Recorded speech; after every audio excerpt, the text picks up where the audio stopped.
Welcome to the Feminine Thriving Podcast, brought to you by the Jade Temple, the sisterhood devoted to the wisdom and pleasure of the female body. We are your hosts, Tamara Klemich and Hilary Kimball, and we are excited to journey with you as we share all about how to move from surviving to thriving in a female body.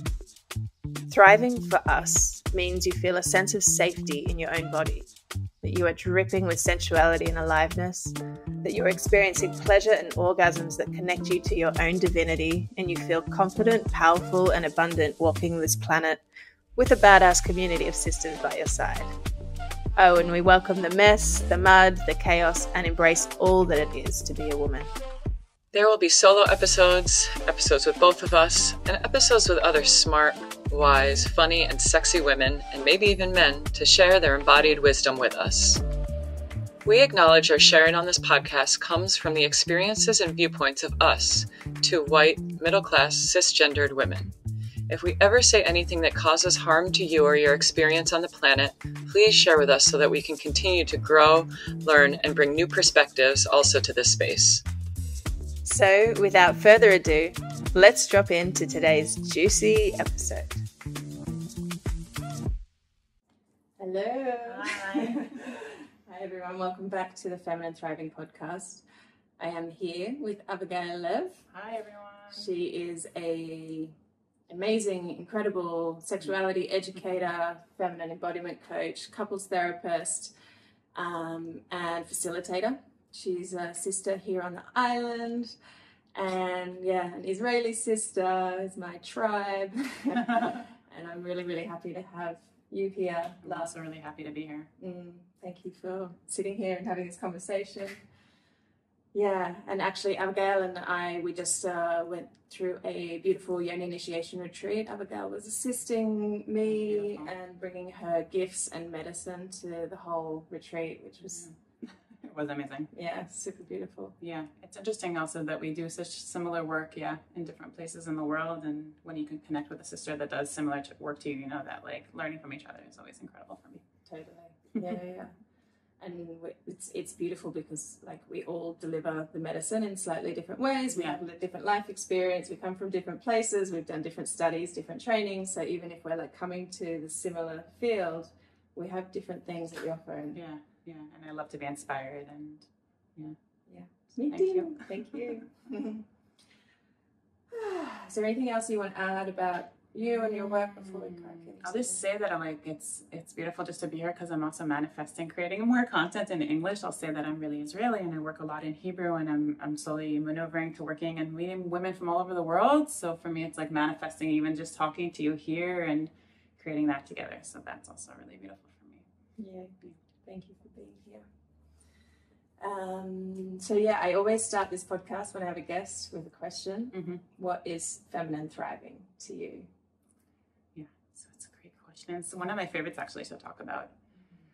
I'll say that I see femininity today in the world as like we have like a lot of layers on us. So it could be conditioning or the way we grew up. I even like sometimes imagine it like kind of like dust all over our body or layers or onion layers. And for me, feminine thriving is actually slowly removing these layers, or sometimes I say like blowing on the dust, right? So learning to let go of different things that we've been conditioned to in many, many ways. So I start with maybe emotions that we feel around our bodies. So that could be shame or guilt, unworthiness.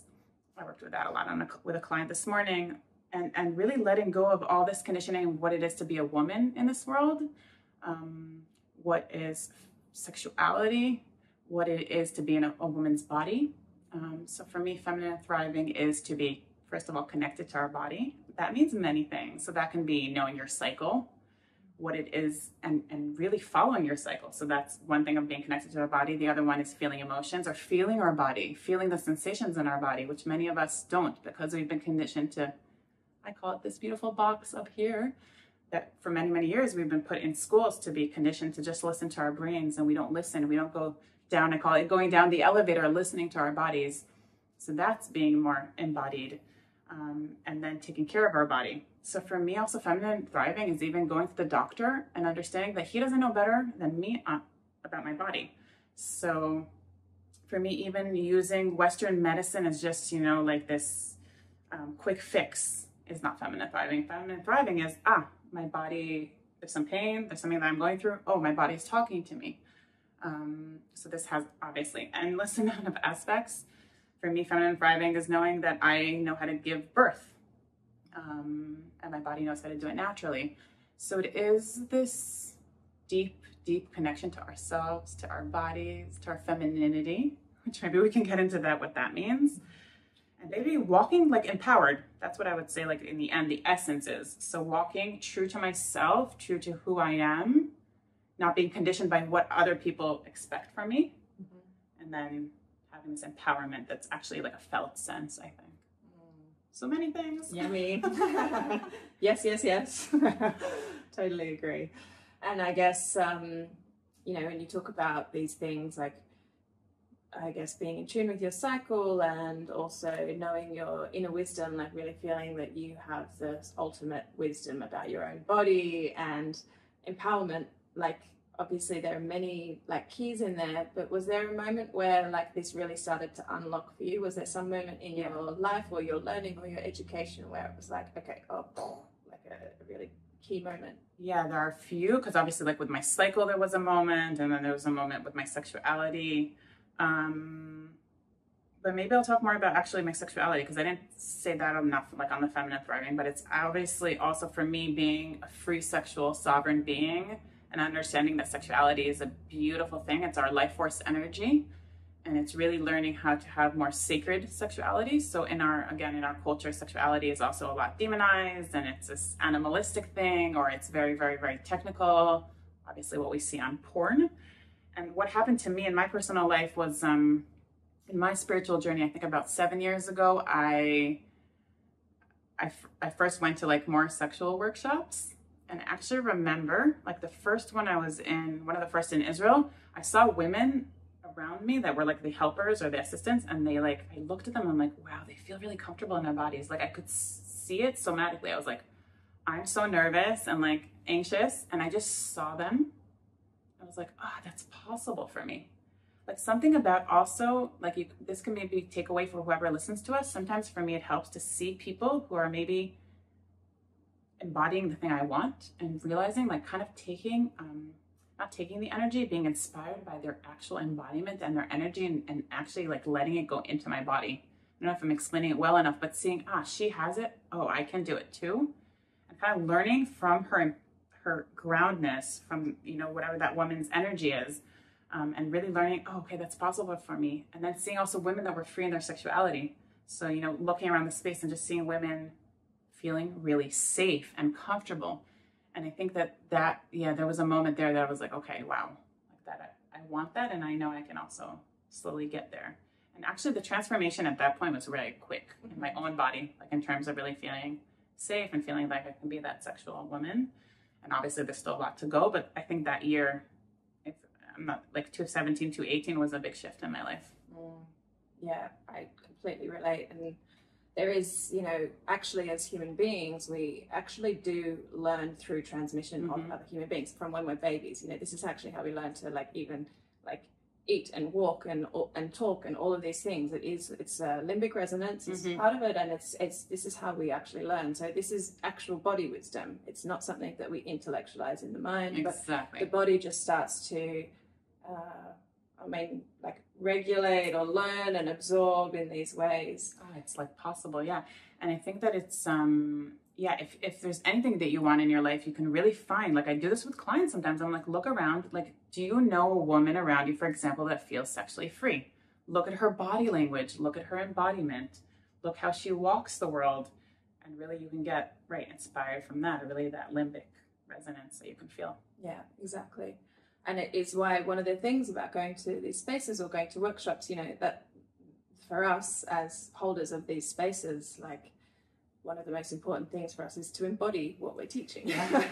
Not just intellectually have some understanding and be able to blah, blah, blah, speak about things and like transmit like intelligence and knowledge, but like live it, be it. And the more that we, you know, that's why I actually see my life as my work. not just the moments that I'm working. It's every single thing that I do around, from the minute I wake up to the minute I go to bed, to like be an embodiment of what it is that I'm teaching, so that when I'm sitting in this space, that transmission is happening more from who I am than what I say. Yeah, totally. And our nervous system, right? Like making sure that we're regulated and making sure that, yeah, people feel safe around us, the way we speak even. But yeah, that's super important. Yeah. And I always love to say, like, particularly for women, where we've been taught to feel like we're competing with each other, and that if she's got something, then I'm less than. And yeah, like always in this hierarchy of where we sit, rather than seeing like that a woman who has what we want as like a threat or as something that makes us less than, just like as an inspiration. And it's kind of exactly the same thing as what you're saying. It's like, wow, that's what I want. Like, okay, how can I be around her more, or like just witness her more, or just take it in and like, yeah, see each other as what's possible rather than what I don't have. It's funny, in Hebrew, they're actually, the words are like similar, like jealousy and inspiration. So it's like from kin'a lehana'at, like I said that, or from kin'a lehashra'a. So it's like similar words, but from jealousy to inspiration, and realizing, yeah, if anyone has something, I can get it. It doesn't matter if it's feminine embodiment or $1 million. I mean, it's possible for me, and to really learn from their, embodied experience. Amazing. I just, as you said about $1 million, I'm actually leaving next week to go to like a women's like business thing. And I'm like, yeah, I want to be around women who have like created a business and created abundance and created things that I haven't yet created for myself, because there is that transmission and that inspiration, and like I'm so excited to fill my own cup with the things that. And what you're saying is so important also, like I'm so glad that you're going there, but like like who are the people around us? So that's another thing. Like if we want to be feminine thriving, like we need to create the women around us being people that we're inspired by.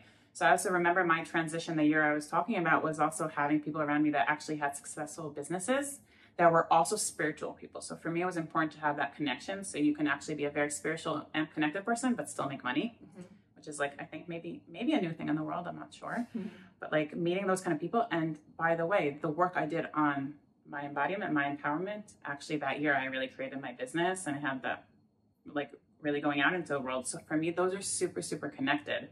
So the more we are embodied, the more we are sexually thriving as well. That is when there's a shift, and we can also create what we want to create in our businesses or in the world. So for me, that's a very direct connection, like very much. That's what happened in my life, and I was able to create abundance and like huge shift. Yeah. And I completely agree with the link of, like I say, as in sex, as in life, as in sex. Like they're both big mirrors. Yeah. But can you just like unpack a little bit more what you mean by like when you're sexually thriving, how that impacts your life? Like more than just abundance, I guess. So for me, it was like, even I think before that, like I didn't feel like I could sit in front of people and speak. I was really like, I remember like my throat being very closed. I didn't believe in what I had to say. I was a very shy person. I think a lot of people are surprised about that. I grew up very actually religious in a very like closed household, and I was very shy for many years. And I remember actually being really like stuck and wanting to create a business and just feeling like I don't even know how. And what happened in my sexual thriving was actually first connecting to my body. So just feeling those emotions, and slowly learning my empowerment. What does that mean? It's like learning that I don't know, it was actually like an embodiment shift. Like something happened where I was just realized that like I have what to give. And it was through just really loving my body, feeling safe with men.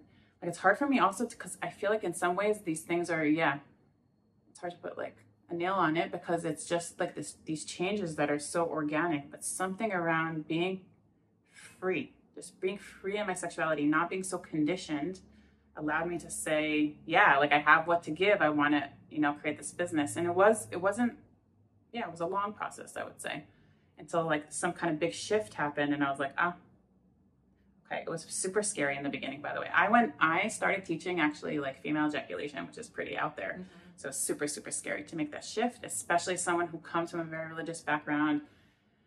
The first time I wrote a post on Facebook, I was like, okay, I'm going to take off all the people I don't want them to see it, because I have religious people. And by the way, not just Jewish religious people, also Muslim people on my Facebook, like people I didn't want to see what I was doing. And then at some point I was like, fuck it. Like, I'm just going to post this and whoever sees it, sees it. And that's also part of empowerment. Like, this is me. This is what I'm bringing into the world. Whoever wants to gain this knowledge is going to be touched by it. And whoever doesn't, that's okay as well. I think that's something that, like, yeah, something with like that straight back and like learning, okay, this is me. This is what I have to bring into the world. Completely. And I obviously can relate very much. But yeah, this for me is like the link also actually between like working on our sexuality and like finding the freedom to be who we are. And it's because we have this conditioning around our sexuality being wrong or shameful. And when we can like own that and free ourselves from that story and see that we are sexual beings. Yeah. This is like, it's part of who we are. There's nothing dirty or wrong or shameful about sex. Like, there just isn't. I mean, there could be some things that there's many distortions of sexuality on the planet, for sure.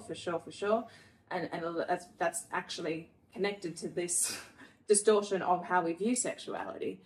But when we can like go, oh wow, there's nothing wrong with me. I am sexual and that's who I am. Like, it's okay. It also filters out into life. Like, yeah, I'm okay. Like, there's nothing shameful about me. You know, someone came up to me the other day. She's also started working in this field and writing, and she's been writing some beautiful stuff. And she actually said, oh, I was thinking of you the other day because I was getting some like really negative messages from people saying like, how could you be sharing this kind of stuff, blah, blah, blah, blah. And she said, it made me think of you, you know, because you're explicitly talking about sexuality a lot. And I was just like, yeah, it's such a process. It's such a deep process. And I'm still in it. There are still times when I'm sharing stuff and I'm like, oh, this is scary. This one feels big. But like, I'm not ashamed of who I am. Yeah. I am really proud of who I am. And I'm not ashamed of my sexuality. And I'm not ashamed of, I think actually last week or a few weeks ago, I wrote about a play party. And that was like another edge for me. I don't think written publicly about being in group sensuality or sexuality spaces. And that's a whole other thing that we can sort of unpack. But I was like, no, I'm not ashamed of this. This is part of my medicine. This has been a part of my liberation. This has been such a beautiful and healing space. And of course, people will misunderstand me. 100%, probably like 90% of people that read this or see this will misunderstand me. That's okay. I'm okay with being misunderstood. I'm okay with being judged, because I deeply, deeply, deeply know that like I'm a good person and I'm proud of who I am, and there's nothing to be ashamed of. Yeah.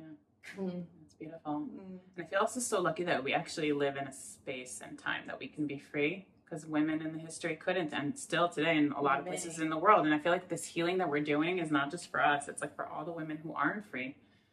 And it's really, beautiful to walk this world slowly, really just being us, like really, really undoing that conditioning. And we were talking before we started here about like the fact that the conditioning is everywhere. So I grew up in a more religious background in Israel and super, super conditioned into what sexuality is. Like for us, it was really you only have sex when you get married.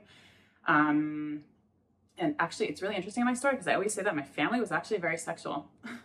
Like when I look back, my parents are sexual beings. So even though I grew up religious, which has like a lot of laws, I always had this, I had actually a strong erotic sexual energy always, even in my childhood.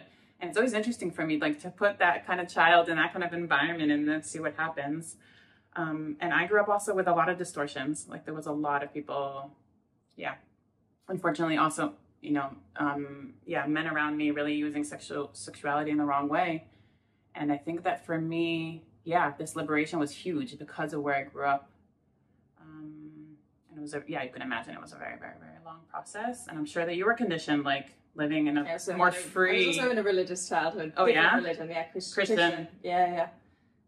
With some very strong beliefs. I mean, it changed over time when we got kicked out of the church, and then when my dad left, my mum was definitely not religious, but that very foundational years was in a very strict religious conditioning.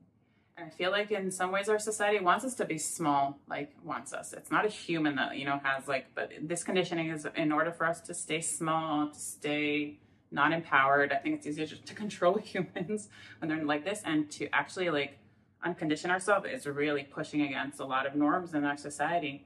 And we're lucky enough to be here in Kopangan, where we can dress the way we dress and walk the way we walk and have that power. And it's, I don't take it for granted. So no, neither do I. And, actually, like, so much of, what I witness here on this island, like, women do blossom here. Like, women blossom because they feel safe. Yeah, exactly. We live in Thailand. It's a very, very safe place to live in. Kopangan specifically. It's got its own unique culture. It is this mixing pot of cultures from all around the world, and somehow, we're all living here creating life together. But it's like, it's safe for us to express this part of ourselves and to, like, blossom into our beauty, into our sexuality, into dressing sexy. In some places around the world, it is just genuinely not safe as a woman to be in your power, to be blossoming like this, let alone how you dress and what you do with your sexuality.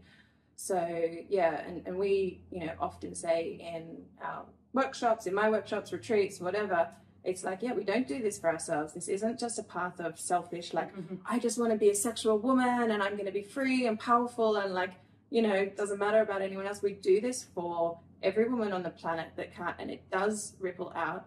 And we do it for our mothers and our grandmothers and all of our ancestors that couldn't also, like, be in their power. And this is, like, for me, this movement of us as women to come into our power in this way is the rebalancing of the feminine power on the planet. Like, it just is. Women have so much wisdom and so much power and so much heart and so much love, and this idea of, like, collaboration and being in this together and co-creating. And when we can tap into that and get out of this competitive conditioning that we've had as women, like, this is the thing that's going to, like, shift the planet.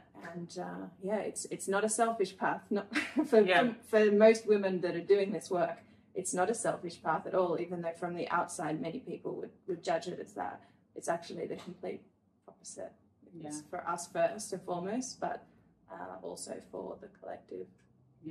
They say in some traditions that you're actually, like, healing 7 generations back and 7 generations forward. So we don't even know what's going to be in the world going forward. Actually, the world doesn't look so good at the moment.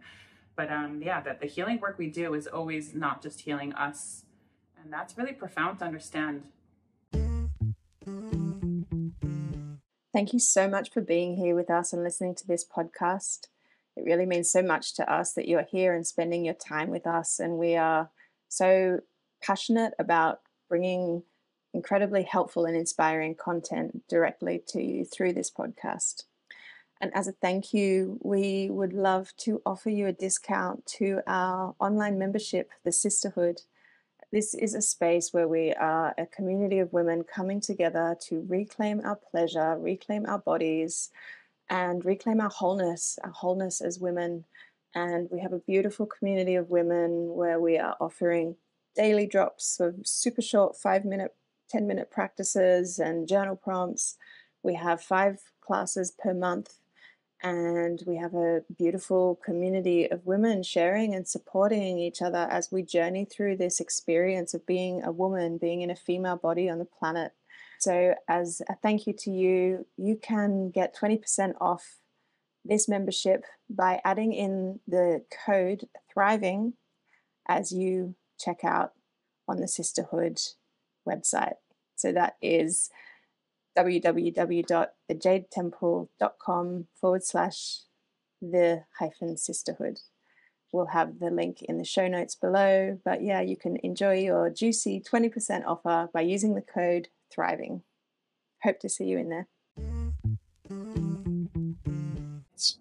It's super important, I think, what you're saying also about the fact that it's not just for us, that it's really for the world, what we're doing. At the Yoni Initiation, it was really interesting for me. Maybe we'll go back to, like, the conditioning that happens everywhere in the world. So you say, like, you grew up religious and I grew up religious, but, like, what was amazing was to meet people. First of all, there were Indian people, women, maybe that, grew up in different countries. And then there were women from all over Europe, and there was Chinese women. And it was just amazing for me to see, obviously, also the cultural differences and also the conditioning that happens everywhere in the world. So we talked before about places in the world that were more free, even here in Thailand, where we are free, but still there's a lot of conditioning of women here. I think you had a podcast about that as well. Yeah, it's amazing podcast with Safe and Nina. Yeah, and that even though, like, our world has changed so much, right? So since the 60s and the feminine uprising and all the changes that have been going on in the world that is in many ways more free, there's still conditioning everywhere.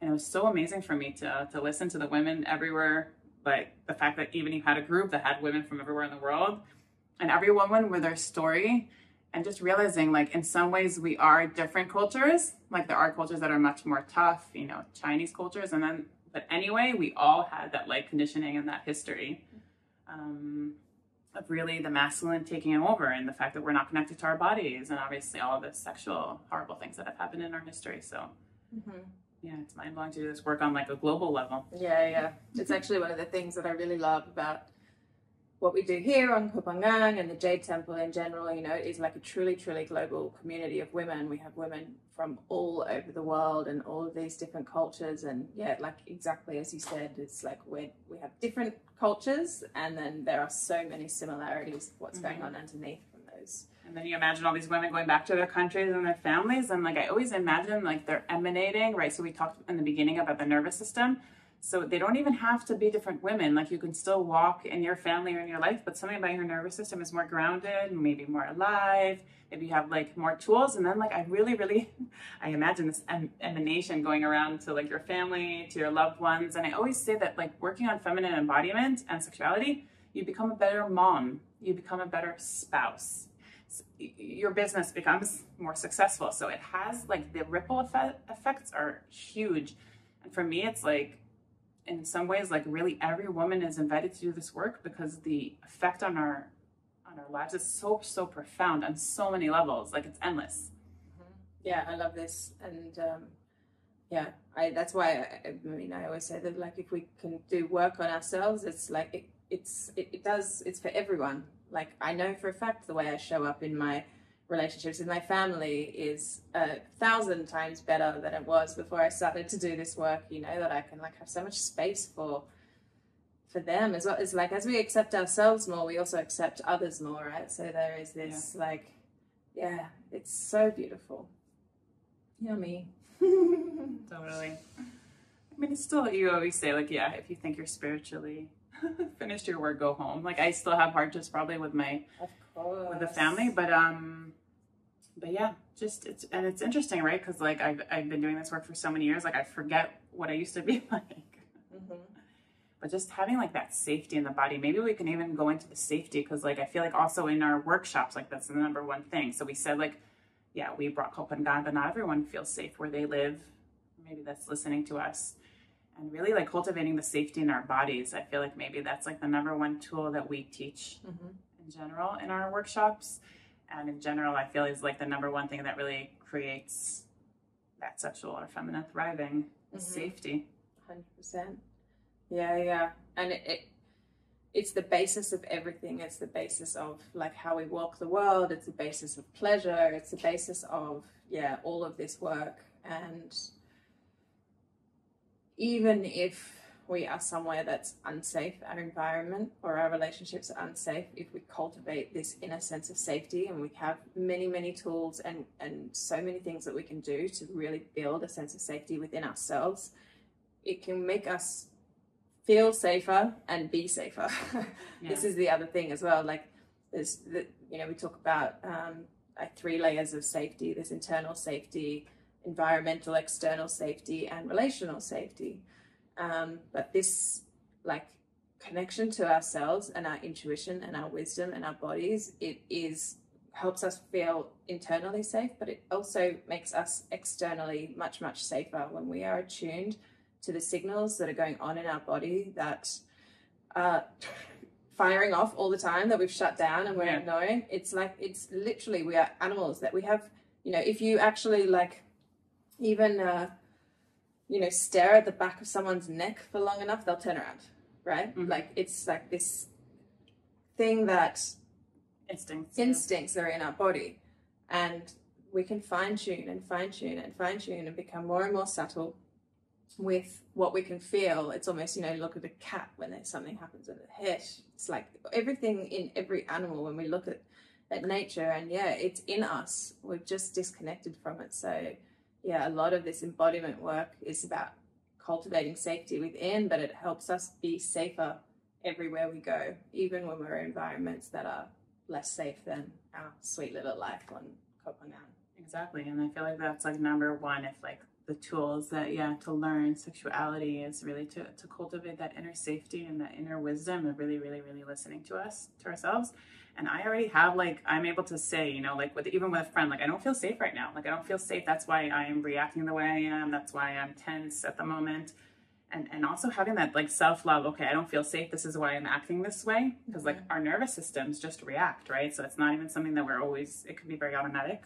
A lot of us also maybe have like traumatic histories, and then just like being able to say like, oh, I don't feel safe right now, or what I need in order to feel safety for myself, from inside my body, or really from my environment. And that's like a very big shift that I think also helped me, like in my story of being sexually or feminine, more free. Definitely. And not putting myself in dangerous environments as well. Yeah. And I guess like you sort of sharing this, and it's taking me into one of the other things that we wanted to talk about, which is like, we're not sitting here saying, oh, we've cultivated safety within, and now we're always feeling safe, and we walk the planet feeling safe, and we've like solved it all, and here we are, the finished product of our healing journey, and totally not. Like, come and learn from us because we're fixed.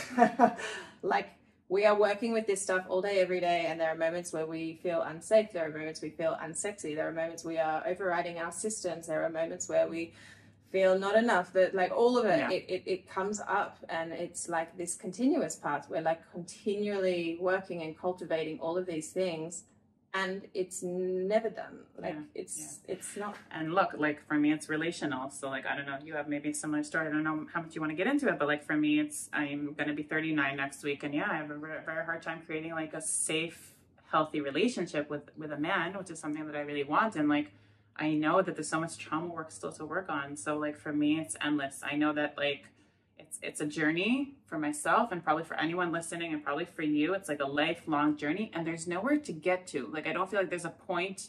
Like for me, healing isn't like, oh, I'm supposed to be this Abigail that, you know, has even a relationship. Like the healing for me is to walk the journey, and just to just do that work more and more, and feel more and more safe in myself, love myself more, which is like a big one for me. Like really, really accepting myself and loving myself and loving all my trauma and everything I went through. And it's, for me, it's like, I always say it's a lifelong journey, because like, what are we living for? For me, we're living for this. Like, this is what we're here to do. And it's actually exciting, because then I know that like my life is always going to be interesting. I'll just say that really I have a birthday next week. So for me, it's like a time of reflecting on my life and my past year, which isn't easy. But what's amazing for me is to realize like, I'm actually like, wow, I am a different person from the last few years, I studied a lot of attachment, and I've been studying a lot of therapy, and just realizing like, oh, I am a different woman. Like, it's actually like, there's a song in Hebrew that says like, find a moment in time and see that things have changed, right? Because it's easy to say like, oh, I'm not in a relationship. It's been so many years. Nothing's changing. And like, I'm having a hard time with my birthday. But on the other hand, I will share that I am having moments of like, okay, wow, I am a better therapist. I am more deep than I used to be. I understand nervous system better. I understand the world better. So like, just to find that moment and say like, okay, I'm on this journey. It's endless, but there are things shifting and changing. There is healing happening. Definitely. Yeah. And I think that for me, healing, like in many ways, is a deeper level of acceptance, actually. And you don't have to change, Yeah. I'm not trying to constantly fix myself, more than accept myself, and with that acceptance, then some of these things can lessen their grip, and they can like be less in the shadows and kind of affecting us without our awareness. It's like awareness and acceptance, you know, and then things can organically shift. But accepting that I might always be reactive, you know, I might always have this thing inside of me, and like, can I make peace with her? Can I make peace with that part of myself? We're so similar. Yeah, I already accept it. When people say to me I'm very reactive, I'm like, yeah, I'm traumatic. There's reasons for being that way. But I think this point is very, very important, because I feel like, again, like I met this a lot recently, and like women think that there's something they need to be, like this feminine thriving. Like, again, we talked about it, but it's not something that you need to be. It's not something that you need to do. It's right. there isn't an ideal. It's more of acceptance and loving yourself and really letting go of conditioning. But like, it's not, a woman that's sexually thriving doesn't look a certain way. Like, she's not, you know, some like walking down the street in like certain kind of clothes and like having men fall, I don't know, to her heels. It's not that. And that's really important to me, because I do see a lot of comparisons of like what I'm supposed to be. And also when I'm teaching, people are like, oh, I'm supposed to be more like you. You're like this. And I'm like, no, that's not true. Like, your feminine thriving and sexual thriving can look different than mine. And it's about really loving yourself, accepting yourself, feeling yourself. Yeah. And knowing yourself. Like, that's the thing. It's like, and we are constantly evolving. So it's like, who am I now? Who am I in this moment? Who am I? And, you know, how can I be more and more and more? How can I feel safer and safer and to be me? Like, just all of me. And that's this, like, I'm actually in the process of developing a course at the moment, which is like purely on this, like the pleasure of being me, right? Like, who am I now, and how can I love that, and how can I express that more fully? And I really believe that we're on a constant learning of who we are. Like, it's like deeper and deeper and deeper learning. Like, who am I? You know, who I was, who I'm going to be like in a month after this trip. She's definitely going to be a different woman than the one that's sitting here today, you know, and it's so beautiful. It's like constant exploration and discovery. And I think I brought like to the Yoni initiation, the metaphor I use a lot is like the tree. So we are always growing. So like the natural trajectory is always of growth. Our body knows to heal itself. All we need to do is give it really like a tree. It needs good earth, it needs sun, and it needs water. So it's really like understanding that we do need that environment we talked about before, like that really healthy environment of people around us and the way that they act. And we do need to maybe have the tools of really cultivating these things. And there are many tools, but in the end, the healing happens on its own. And for me, that's really profound. Like, we just need that loving presence, maybe a therapist, or doing, you know, whatever it is for you. It could be your meditation every morning, but like, the healing happens on its own. It's really, really a natural thing that happens in the world. Like a tree grows. Definitely. And the way a scar heals, or the way the body heals itself physically, it actually is healing itself also in the sense of traumas or the nervous system. It's like the body is a healing machine. It's like its direction is going to be towards that. So it's more like letting go.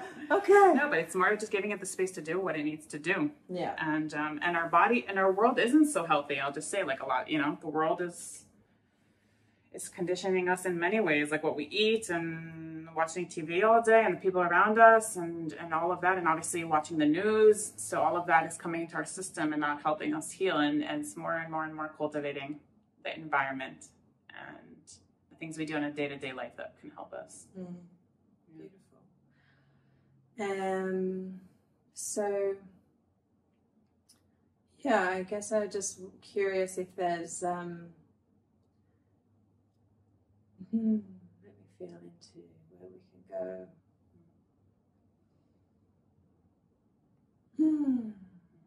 I would love to just hear a little bit more, you know, like your story, you know, if there's something that feels relevant to share.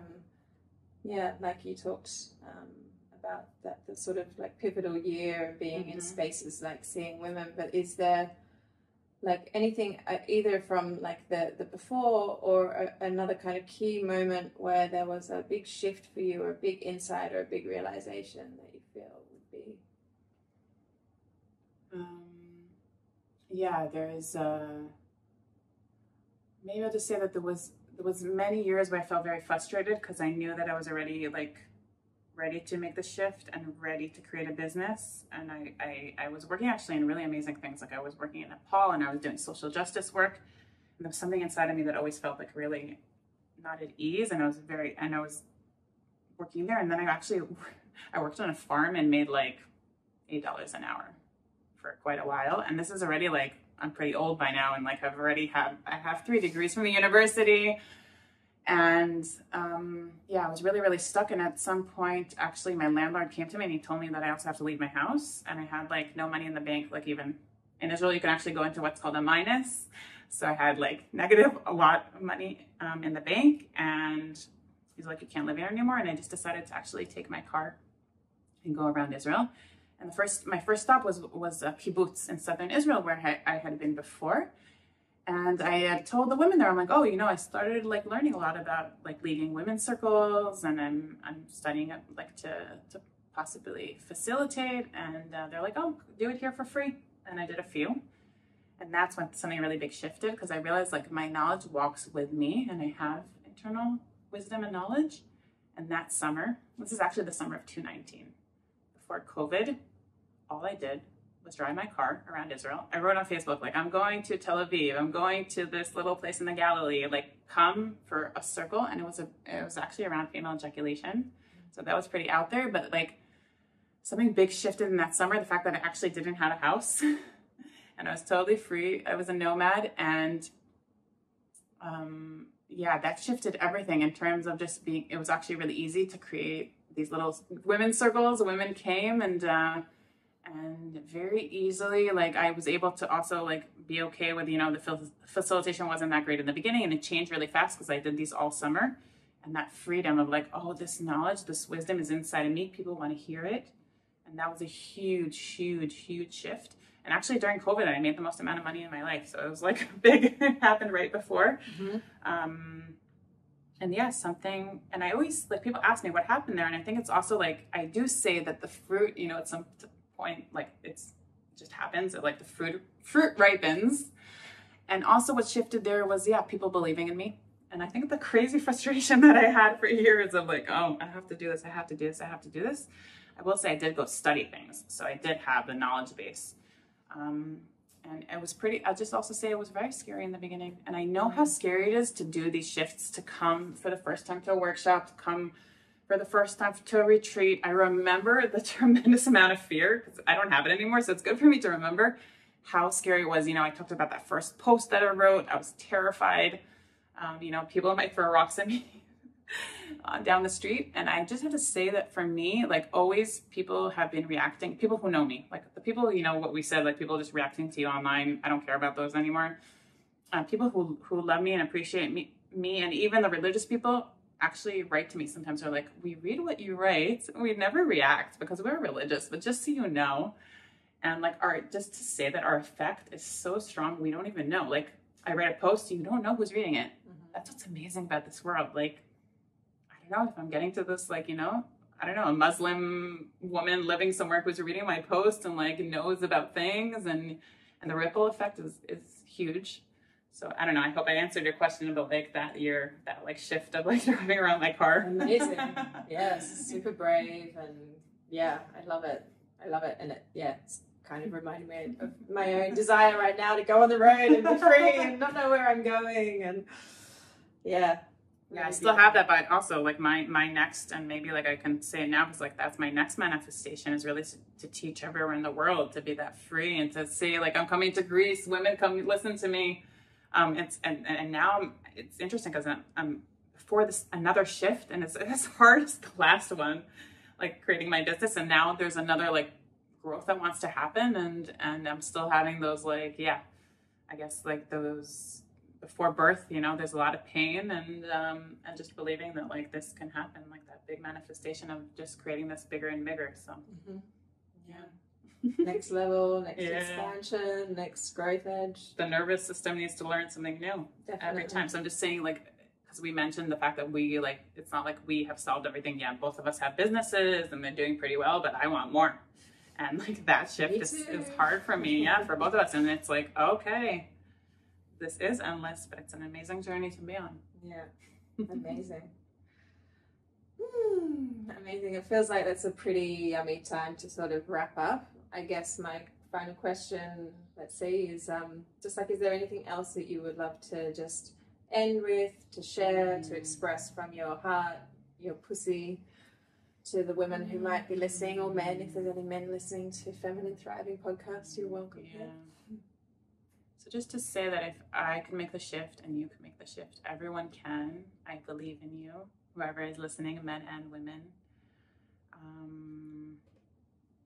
And that it's maybe just to cultivate, who's the people around us, and just believe that the healing happens on its own. So I think that just like for me to end on like the inspiration level, that I hope these words touched your body, not just your mind, like whoever's listening to us, that these things, you know, if something that we said touched you on the heart level or the womb level, that really like let that just affect you. And I feel like just walking this world knowing that there is you are able to let go of conditioning is already a lot. Just that consciousness is already a big shift in your life. And yeah, just I hope people are inspired and to love themselves, to walk differently in this world. Beautiful. And on that note, I'm going to offer that we all take a few deep breaths together, and in exactly what you've just said, like let anything land in your body. Let go of the mind and let go of thinking that you need to do something. And just like if there's anything from this conversation that feels, supportive, useful, inspirational, healing in any way, then just like let it settle. The body wisdom can just integrate and receive. So letting the air out of the lungs first. And then a deep inhale all the way to the belly.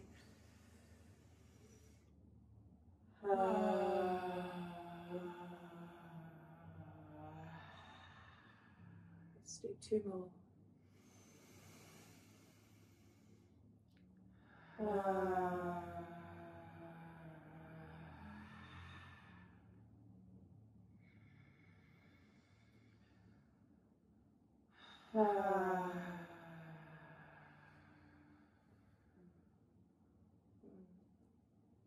Yeah, yummy. Never forget the power of a few breaths. Yeah. Thank you, love. Thank you. It's really been appreciate it. a real pleasure. I could talk for another 6 days non-stop about all of this with you. But yeah, it's a real pleasure and an honor to walk this path with you. And who knows, I have a feeling there may be some co-creations in the future. I'd be very happy. And magic and all sorts of things that can unfold. So yeah, Amazing. thank you for being Thank here, you. sharing your wisdom and your being. Thank you. Thank you for listening, and have a beautiful, pleasure-filled, easeful, connected day or evening ahead. Or life. Or life. Mwah. Thank you for listening, sisters. We hope you're feeling expanded after being here with us. If you are, the best way you can support us on this journey of creating free content for this movement is to rate, review, or share this podcast. It would mean so much to us as we try and grow this sisterhood into a global revolution.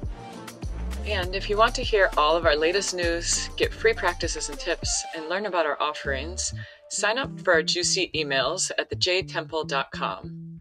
Thank you so much, sisters. We love you and hope to see you soon.